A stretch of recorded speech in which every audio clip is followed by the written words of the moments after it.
Perkenalkan, nama saya Devi Safiana dengan NPM 214110096 dari kelas manajemen 21 gabungan. Di sini saya akan menjelaskan materi etika profesi. Langsung saja, untuk materi yang pertama itu ada kode etik pengguna informasi teknologi. Kode etik pengguna informasi teknologi merupakan seperangkat norma atau pedoman perilaku yang mengatur cara individu atau organisasi menggunakan teknologi informasi.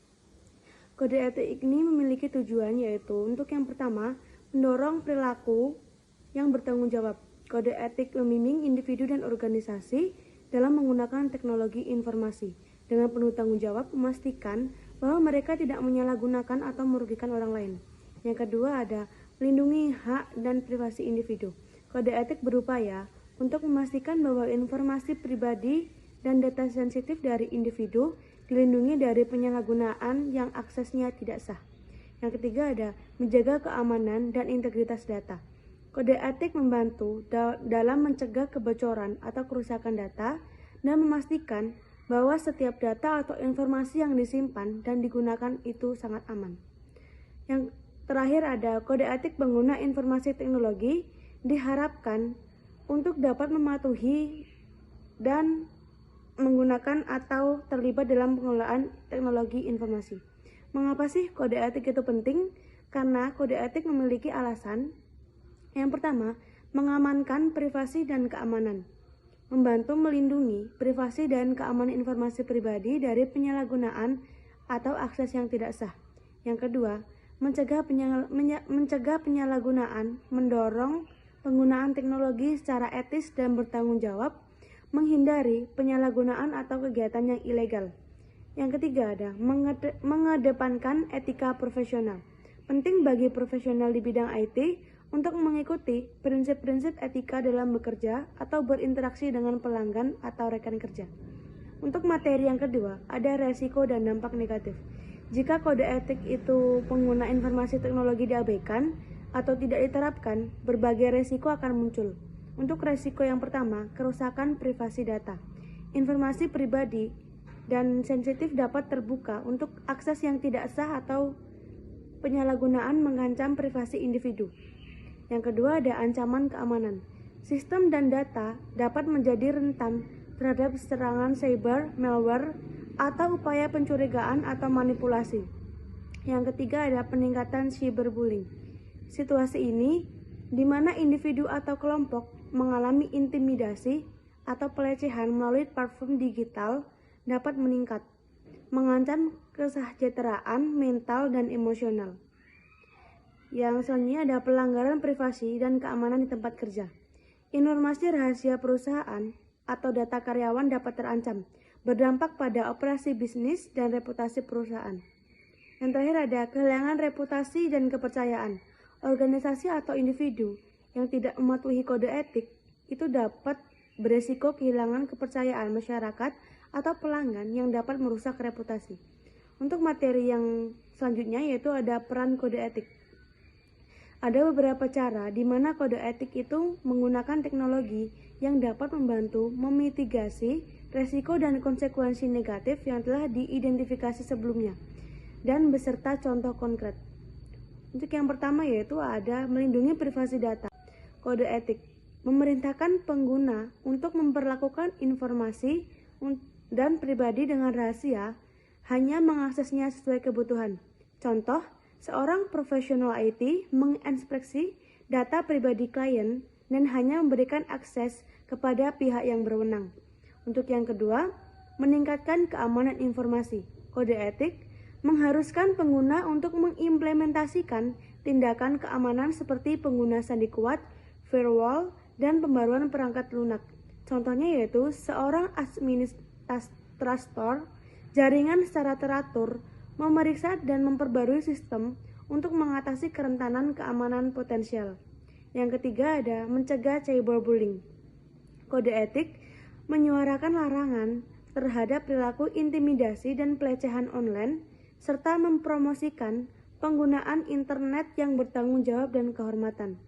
Contohnya, sebuah komunitas online memiliki kebijakan ketat terhadap penggunaan bahasa atau perilaku yang tidak pantas dan melaporkan atau menghapus konten yang melanggar aturan. Materi selanjutnya yaitu contoh kasus.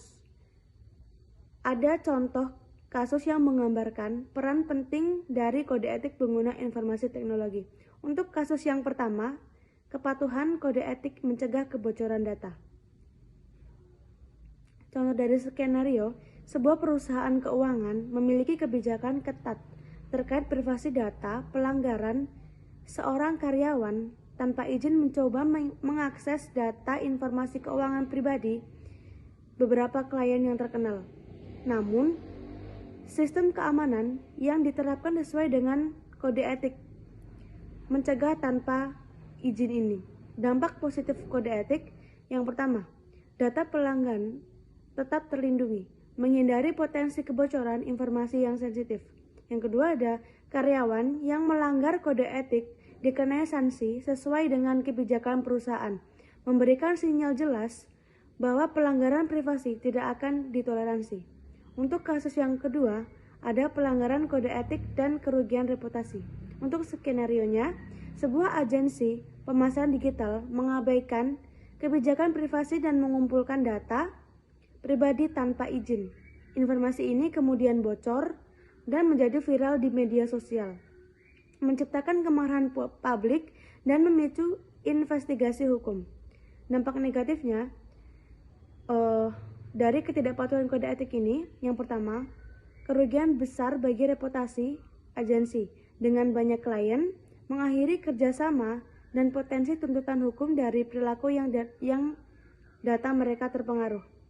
Contoh dampak negatif yang kedua yaitu otoritas pengawas privasi dapat memberikan sanksi dan denda melanggar peraturan privasi.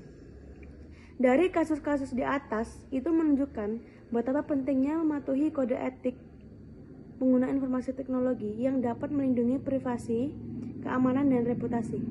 Mematuhi dan menghormati kode etik membantu meminimalkan risiko dan mencegah konsekuensi negatif yang dapat terjadi akibat pelanggaran privasi atau keamanan data. Untuk materi yang terakhir di sini ada manfaat kode etik.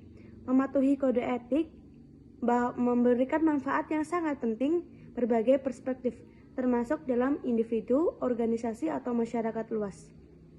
Individu dapat yakin bahwa informasi pribadi dan data sensitif mereka akan dijaga dengan baik dari akses-akses yang tidak sah.